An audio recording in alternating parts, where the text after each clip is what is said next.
കാന്ത തമിഴ് ചിത്രം. ദുൽഖർ, ഭാഗ്യശ്രീ, സമുദ്രകനി, റാണ ദുഗ്പതി ഇവരാണ് പ്രധാനപ്പെട്ട 4 ക്യാരക്ടേഴ്സ് ചെയ്തേക്കുന്നത്.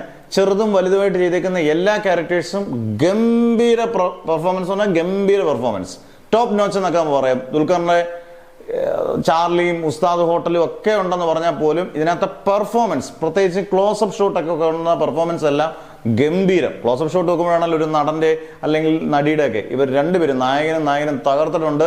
ദുൽഖറിന് ഒരു നാഷണൽ അവാർഡ് കിട്ടിയാലും അത് അന്തം വിടാനൊന്നുമില്ല, കൊടുക്കേണ്ട അവാർഡ് തന്നെ ആയി മാറും. അന്നേരം അതിന്റെ ടെക്നിക്കൽ ക്രൂ എല്ലാം ഗംഭീരം, സിനിമാറ്റോഗ്രഫി, ബാക്ക്ഗ്രൗണ്ട് സ്കോർ, എല്ലാം ആർട്ട് എല്ലാം അടിപൊളിയാണ്. എനിക്ക് തോന്നിയ ഒരു നെഗറ്റീവ് 2 മണിക്കൂർ 43 മിനിറ്റ് ആണ്. സിനിമയ്ക്കുള്ളിലെ സിനിമയാണ്, ശരിയാണ്. മേക്കിംഗ് ഒക്കെ നമ്മുടെ ഇതിന്റെ ഡയറക്ടറൊക്കെ അടിപൊളിയായിട്ട് ചെയ്തു വെച്ചിട്ടുണ്ട്. സെൽവമണി സെൽവരാജാണ് ഡയറക്ടർ, നല്ല അടിപൊളിയായിട്ട് ചെയ്തു വെച്ചിട്ടുണ്ട്. പക്ഷെ ദൈർഘ്യം 2 മണിക്കൂർ 43 മിനിറ്റ്, 10-20 മിനിറ്റ് ഒന്ന് കുറച്ചാൽ കുറച്ചുകൂടെ ആൾക്കാർക്ക് ഇൻട്രസ്റ്റിംഗ് ആണ്.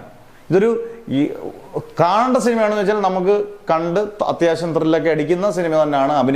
അഭിനയത്തിന്റെ പ്രസൻസ് കൊണ്ടൊക്കെ നമുക്ക് പോയി കാണാവുന്ന സിനിമയാണ്. 1 ടൈം വാച്ചബിൾ ആയിട്ടുള്ള സിനിമ തന്നെയാണ്.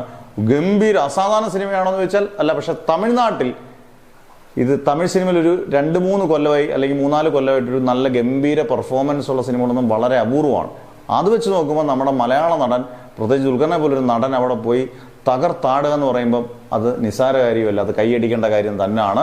അന്നേരം എപ്പോഴും ഒരു പക്ഷേ എന്ന് പറയുന്നത് എവിടെ ഒരു സ്ലോ പേസ് എനിക്ക് ഫീൽ ചെയ്തു. എന്തായാലും നിങ്ങളുടെ കമൻസ് ഇട്ടേക്ക്.